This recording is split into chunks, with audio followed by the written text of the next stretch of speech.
السلام علیکم ناظرین، دیوائر پاکستان سے عادل علی آپ کو خوش آمدید کہتا ہے۔ ناظرین اگر بات کریں کراچی میں بحرانوں کی، تو میرا خیال ہے کہ میرے پاس شاید گنتی کم پڑ جائے۔ کراچی میں بحران جو ہیں وہ بالخصوص عام عوام کی زندگی کو جو متاثر کر رہے ہیں ان کی گنتی ختم نہیں ہوتی، لیکن اگر بات کی جائے سب سے اہم بحران کراچی میں جو پایا جاتا ہے وہ میرا خیال ہے کہ پانی کا بحران ہے۔ پانی کا بحران ایک ایسا بحران ہے جو عام آدمی کی زندگی کو اس قدر متاثر کرتا ہے کہ زندگی محسوس ہی نہیں ہوتی۔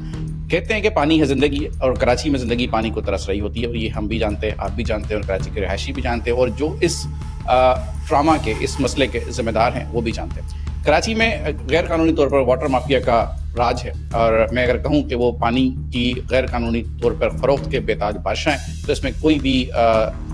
شخص میرا نہیں خیال کہ مجھے ایسا ملے گا جو میری رائے کے ساتھ اختلاف کرے کہ کراچی میں ایسا نہیں ہے۔ ایک بہت بڑا سوال اٹھتا ہے کہ کراچی میں اگر پانی نہیں ہے، کراچی خوش سالی کا شکار ہے، کراچی میں پانی نہیں آتا، تو پھر یہ جو واٹر مافیا، جو ٹینکرز ہیں، جو ہزاروں کی تعداد میں روزانہ ٹینکرز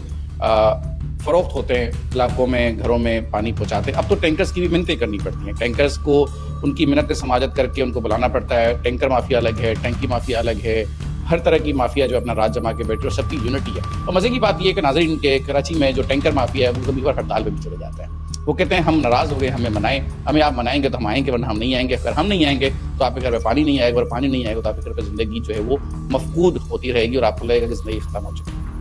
کراچی میں نت نئے انکشافات ہونا کوئی بڑی بات نہیں ہے۔ اسی طرح سے کچھ عرصہ پہلے کراچی میں غیر قانونی ہائیڈرنٹس، پانی کے جو ہائیڈرنٹس ہیں ان کے انکشافات بھی ہوئے۔ نومبر 2022 میں کراچی کے 36 سالہ واٹر بورڈ کے جو سپروائزر تھے، واٹر بورڈ کے ملازم تھے، فرحان اختر، ان کی موت جو ہے وہ ایک خوفناک حقیقت کو بھی بے نقاب کر گئی تھی۔ فرحان اختر کا کام غیر قانونی ہائیڈرنٹس کو تلاش کرنا اور انہیں کراچی واٹر بورڈ کے پانی چوری سیل میں رپورٹ کرنا تھا۔ ان کے قتل کے بعد یہ بات سامنے آئی کہ کراچی میں 86 غیر قانونی ہائیڈرنٹس کام کر رہے ہیں۔ دیکھیں افسوس کی بات یہ ہے کہ اس بات کو منظر پہ لانے کے لیے فرحان اختر کو قتل ہونا پڑا، اپنے گھر والوں کو، اپنے اہل خانہ کو بے سہارا چھوڑنا پڑا، تاکہ کراچی کے وہ رہائشی جو کراچی میں پانی کی قلت کی متاثر ہیں ان کو یہ بات ان کی نالج میں آ سکے کہ 86 غیر قانونی ہائیڈرنٹس کام کر رہے ہیں جو کہ آپ کی زندگی کو آپ سے دور کر رہے ہیں۔ کراچی میں غیر قانونی ہائیڈرنٹس اور پانی کی چوری ایک سنگین مسئلہ ہے۔ روزانہ کی بنیاد پہ کراچی میں 100 ملین پانی چوری ہوتا ہے۔ واٹر مافیا تقریباً روزانہ 100 ملین روپے سے زائد کا پانی چوری کرتی ہے، جو کہ شہر بھر میں ٹینکرز کے ذریعے فروخت کیا جا رہا ہے۔ کراچی میں صرف جو قانونی طور پر جو پانی کے ہائیڈرنٹس کی اگر میں بات کروں تو وہ بہت ہی قلیل گنتی بنتی ہے۔ صرف 6 ہائیڈرنٹ ایسے ہیں جن میں سے ایک گلشن میں نیپا میں واقع، ایک شیر پاور اسٹیل ٹاؤن کی طرف واقع ہے، ایک سفورہ کی طرف جو کہ ملی ٹینٹ کو بھی لگتا ہے وہاں واقع ہے، ایک مہگوپیر کی طرف ہے، ایک سکھیا سنگ کی طرف ہے نارتھ کراچی کی طرف، اور ایک لانڈی کی طرف بھی ایک ہائیڈرنٹ جو کہ لانڈی کو رنگی دونوں کور کرتا ہے اس طرف بھی آتا ہے۔ جبکہ اس کے مقابلے میں کوئی 18 کے قریب ایسے غیر قانونی ہائیڈرنٹ سے جو کہ کام کر رہے ہیں، اور قانونی ہائیڈرنٹ سے زیادہ جو فروخت ہے وہ 18 غیر قانونی ہائیڈرنٹس کی ہے۔ یہ جو پانی کی چوری ہے اس میں جو سب سے بڑا کردار ہے وہ کراچی واٹر بورڈ کے بدعنوان اہلکاروں کا بھی ہے۔ وہ کرتے کچھ ایسے ہیں کہ جو پانی کی لائنیں ہیں ان کو زیر زمین نصب کیا جاتا ہے، اور پھر وہاں سے وہ جن علاقوں کو پانی جا رہا ہوتا ہے ان زیر زمین پانی جاتی ہوئی پانی کی لائنوں سے پانی کی چوری کو کچھ اس طرح سے مینیج کرتے ہیں کہ لائنوں سے کنیکشنز لے کے غیر قانونی طور پہ ان کنیکشن کو ان ایریاز کی طرف موڑا جاتا ہے جو کہ پوش ہوتے ہیں، جس سے میں عرف عام میں کہوں امراء کے علاقے ہوتے ہیں، خوشحال طبقہ وہاں پہ رہ رہا ہوتا ہے، یا پھر وہ کوئی صنعتی ادارہ ہوتا ہے۔ چونکہ ایک رہائشی مڈل کلاس طبقہ پانی اس قیمت پہ نہیں خرید سکتا جس قیمت پہ کوئی خوشحال علاقہ یا کوئی پوش ایریا یا پھر کوئی انڈسٹریل یا کوئی کاروباری فیکٹری خرید سکتی ہے، تو اس لیے ان بدعنوان لوگوں کو، ان بے ایمان لوگوں کو پانی کی جو قیمت عام عوام سے موصول ہو سکتی ہے اس سے کوئی 2 سے 3 گنا زیادہ وہاں سے مل جاتی ہے، اس لیے وہ اس چوری میں ملوث ہیں اور اپنی جیبیں گرم کر رہے ہیں اور اپنی بے ایمانی کا ثبوت دے رہے ہیں، اور عوام کی جو ایک زندگی ہے اس کو بہت شدید طریقے سے متاثر کرے۔ کراچی میں ایک کانسیپٹ یہ بھی ہے جناب ہائیڈرنٹس کے حوالے سے کہ خصوصی ہائیڈرنٹس، یہ وہ ہائیڈرنٹس ہیں جو کہ ڈپٹی کمشنرز کے کوٹا پہ چلتے ہیں۔ آپ نے کوٹا بہت سنا ہوگا، کراچی میں ویسے ہی کوٹا کی بہت بڑی ڈبیٹ ہے سرکاری نوکری کے حوالے سے۔ کراچی میں کوٹا سسٹم آپ نے بہت سنا ہوگا، لیکن کراچی میں اب کوٹا یہاں تک آ گیا ہے کہ پانی کے جو ہائیڈرنٹس ہیں وہ بھی کوٹے پہ چلتے ہیں۔ بلدیہ اورنگی ٹاؤن کراچی کا ایک ایسا علاقہ ہے جہاں کے جو رہائشی ان کا اپنا ایک رہن سہن ہے۔ کراچی میں ویسے تو ہر ڈسٹرکٹ، ہر ٹاؤن اپنی ایک مخصوص شناخت رکھتا ہے، ہر شہری اپنے انداز سے جیتا ہے، تقریباً ہر علاقہ جو ہے اپنی ذات میں شہر کی حیثیت رکھتا ہے، وہاں کے لوگوں کا رہن سہن، ان کے اپنے معاملات ہیں۔ لیکن اورنگی ٹاؤن میں پانی کے بڑے شدید مسائل ہیں۔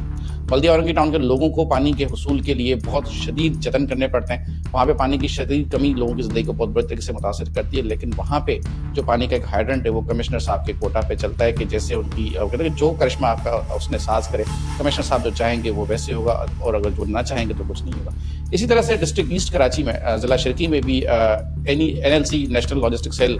کے زیر انتظام ایک واٹر بورڈ کا ایک ہائیڈرنٹ چلتا ہے جو کہ تقریباً واٹر بورڈ کے کنٹرول سے آزاد ہے. واٹر بورڈ اس کے اوپر اپنا کوئی دعویٰ یا اپنا کوئی بھی حق نہیں جتا سکتا. کہنے کو وہ کراچی کی واٹر اینڈ سیوریج بورڈ کے زیر انتظام تو آتا ہے, لیکن اس کا جو اصل انتظام ہے وہ کسی اور کے ہاتھ میں, اس کے جو معاملات ہیں وہ بھی کوئی اور چلاتے ہیں. پانی کا ایک کوٹا ہوتا ہے. ریاست کا کام ہے شہریوں کو امن, تحفظ, صحت, تعلیم اور روزگار کے مواقع فراہم کرنے کے ساتھ ساتھ بنیادی زندگی کی ضروریات بھی فراہمی یقینی بنائے, جس میں بجلی بھی آتا ہے, پانی بھی آتا ہے, سارے معاملات آتے ہیں. کراچی میں پانی کے سرکاری کوٹا ہے جو تقریباً کوئی 650 ملین گیلن روزانہ کے بنتے ہیں. MGD روزانہ کے جو ہے وہ ملین گیلن بنتے ہیں روزانہ کے, جبکہ اس کی آبادی کو دیکھتے ہوئے تقریباً میرا خیال ہے کہ کم از کم کراچی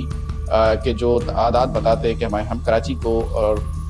روزانہ کی بنیاد پہ 450 ملین گیلن کی کمی کا سامنا ہے, جو کہ 450 ملین ایک ایسی رقم معذرت کے ساتھ تعداد ہے گیلنز کی جو کہ تسلیم شدہ ہے. حقیقی مقدار اگر دیکھی جائے حالیہ نیسپاک کے سروے کے مطابق کہ شہر میں کراچی میں جو پانی کی فراہمی ہے تقریباً وہ 520 ملین گیلن ہے جو کہ کراچی کو میسر ہوتا ہے, ملتا ہے. لیکن اب اس میں حقیقت کتنی ہے اور کراچی کے عوام میں تقسیم کتنا ہوتا ہے, یہ ایک الگ ڈیبیٹ ہے جس پہ ایک لمبی بحث ہو سکتی ہے کہ عوام کے حصول کے لیے پانی عوام کو کتنا فراہم ہوتا ہے اور باقی غیر قانونی طور پہ بکتا کتنا ہے اور لوگوں کی جیبوں کو کتنا غرق ہوتا ہے. کراچی میں جو پانی کے آنے کے ذرائع ہیں وہ کراچی کو زیادہ تر پانی جو ہے وہ سندھ کی کنجر جھیل سے فراہم ہوتا ہے, حالجی جھیل سے فراہم ہوتا ہے, اور یہ بلوچستان کی ہب ڈیم سے بھی فراہم ہوتا ہے. ہب ڈیم کا پانی بنیادی طور پر بلدیہ اور اورنگی کے علاقوں کے لیے ہے, اور کیونکہ وہ قریب پڑتے ہیں بلوچستان کی پٹی کو, وہ جو وہاں سے جو کنیکٹیوٹی ہے سندھ اور بلوچستان کی. ہب ڈیم کا جو پانی ہے وہ بلدیہ اور اورنگی کے علاقوں کے لیے مختص ہے, اور اس کی جو دستیابی کا جو مکمل انحصار ہے وہ مکمل طور پر کھیرتر رینج کی جو بارشیں ہوتی ہیں ان پر منحصر ہے کہ اگر وہاں بارشیں ہوں گی تو اس رینج پہ پانی آئے گا, ادروائز کا پانی کی فراہمی وہاں پہ ایک بہت بڑا مسئلہ بن جاتی ہے. ٹینکرز ڈلیوری کی اگر ہم بات کریں کراچی میں, نمبرز کی اگر بات کریں, نمبر ایک بہت بڑا ایک فیکٹر ہوتا ہے ہر چیز میں. ٹینکر تقریباً کراچی میں 12,000 ٹینکر ٹرپس روزانہ لگتے ہیں, 12,000 ٹینکر جو ہے وہ 12,000 چکر لگتے ہیں ٹینکرز کے. تو تقریباً 180 کلومیٹر کا احاطہ یہ ٹینکرز کور کرتے ہیں جہاں پہ یہ پانی فراہم کرتے ہیں غیر قانونی طور پہ, جس سے تقریباً 23,000 لیٹر ڈیزل کی کھپت ہوتی ہے صرف ان ٹینکرز کو چلانے کے لیے. یہ ٹینکرز جب چلتے ہیں تو ایک تو یہ ٹریفک کے معاملات کو متاثر کرتے ہیں, ان کی وجہ سے ٹریفک کے حادثات بھی ہوتے ہیں, لوگوں کو اپنی جان سے ہاتھ بھی دھونا پڑتا ہے کیونکہ جو ٹینکر مافیا یا پھر جو ڈمپر مافیا ہے وہ اس بات کا لحاظ نہیں کرتی, اس بات سے مبرہ ہوتی ہے کہ ان کے برابر میں کوئی موٹر سائیکل گزر رہی ہے, کوئی فیملی گزر رہی ہے, کوئی سامنے کوئی بچہ کھیل رہا ہے, یا کوئی بھی چھوٹی موٹی گاڑی ان کے نظر سے گزر رہی ہے, وہ اس سے بالکل آزاد ہوتے ہیں. اور وہ نہ صرف ماحول کو خراب کرتے ہیں بلکہ لوگوں کی جان کے لیے بھی خطرہ ہوتا ہے. اگر صرف جان کے خطرے کو تو الگ ہی رکھیں, اس کے باوجود جو کہ ماحولیاتی آلودگی ہے یہ ٹینکرز اس میں بھی ایک بہت بڑا کنٹریبیوشن اپنا کرتے ہیں, اپنا کردار ادا کرتے ہیں. اور تقریباً کوئی روزانہ کی بنیاد پر 9.2 میٹرک ٹن آلودگی یہ ٹینکرز پر پیدا کرتے ہیں. کراچی میں تقریباً جو مالی طور پر ماہانہ لاگت کی بات کی جائے پانی کے حوالے سے تو وہ تقریباً کوئی 1.2 ملین ڈالر کا خرچ آتا ہے, جو کہ تقریباً سالانہ 8.4 ملین ڈالر بنتا ہے, اور ایک بہت بڑی رقم بن جاتی ہے اگر اس کو دیکھا جائے پاکستانی روپیز کے حوالے سے.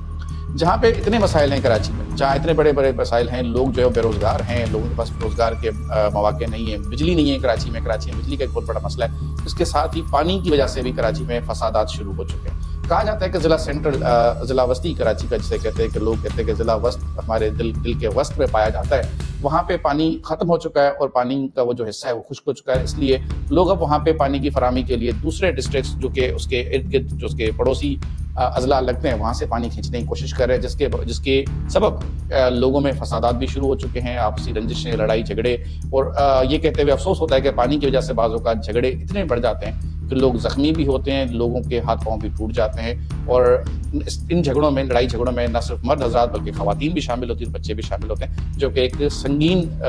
پریشانی کے اثرات کو ظاہر کرتا ہے کہ لوگ اس حد تک فرسٹریٹ ہو چکے ہیں کہ پانی کی فراہمی کے لیے لوگ ایک دوسرے کی جان لینے کے در پہ ہو چکے ہیں.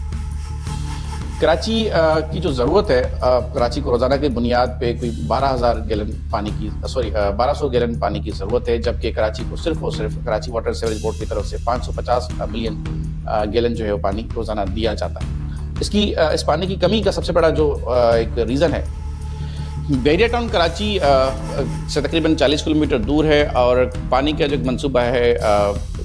K2، جیسے کراچی کا منصوبہ K4، اس طرح K2 بھی ایک منصوبہ ہے۔ K2 منصوبے کے انٹرچینج کے قریب ایک پمپنگ اسٹیشن سے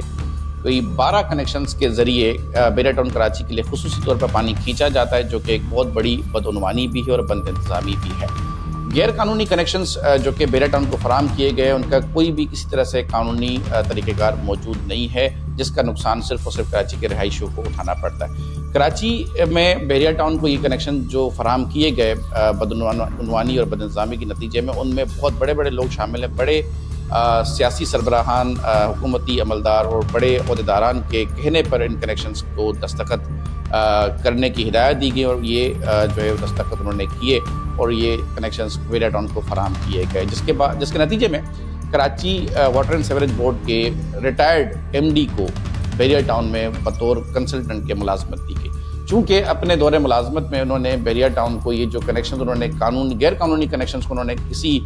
طرح سے قانونی قرار دے کر ان کو کنیکشن فراہم کیے، تو ان کی خدمات کے ذریعے ان کی ریٹائرمنٹ کے بعد ان کو بحریہ ٹاؤن کراچی میں بطور کنسلٹنٹ کے طور پہ ملازمت دی گئی، اور ان کو فائدہ پہنچایا گیا تاکہ ان کی خدمات کو سراہا جا سکے اور ان کو ایک سرٹیفکیٹ دیا جا سکے کہ آپ ہمارے وفادار رہے، آپ نے ہماری خدمت کی، تو ہم آپ کی ریٹائرمنٹ کے بعد بھی ہم آپ کا ساتھ نہیں چھوڑیں گے۔ ان تمام مسائل کے باوجود ان تمام جو یہ بحران ہے زندگی کے کراچی میں، جو پانی کا سب سے بڑا مسئلہ ہے، اس کا نتیجہ یہ نکلتا ہے کہ کراچی میں جو بحران ہیں، جو پریشانیاں ہیں، جو پیچیدگیاں ہیں، ان میں مسلسل اضافہ ہو رہا ہے۔ کراچی میں جہاں روزگار کے مسائل ہیں، امن و امان کے مسئلے ہیں، اسٹریٹ کرائمز میں لوگوں کا جان سے جانا ہے، لوگوں کا روزگار سے ہاتھ دھونا ہے، اس سبب جو سرگرمیاں غیر قانونی طور پہ بڑھ رہی ہیں، ان سب میں اس قدر شدید اضافہ ہو رہا ہے، کیونکہ آپ یہ دیکھیں کہ اگر آپ کے گھر میں آپ کے پاس رہنے کے لیے جگہ تو ہے، چھت تو ہے، لیکن آپ کے پاس پنکھا چلانے کے لیے بجلی نہیں ہے اور نہانے کے لیے پانی نہیں ہے، اور آپ کے عام زندگی کے استعمال کے لیے پانی نہیں ہے، تو پھر آپ کی جو ذہنی سطح ہے، اس کا ایک سائیکولوجیکل امپیکٹ بہت برا آتا ہے، نفسیاتی امپیکٹ بہت برا آتا ہے، اور آپ کی طبیعت میں، مزاج میں چڑچڑاپن اپنے آپ آ جاتا ہے، آپ ہر چیز سے چڑ جاتے ہیں، اور ہر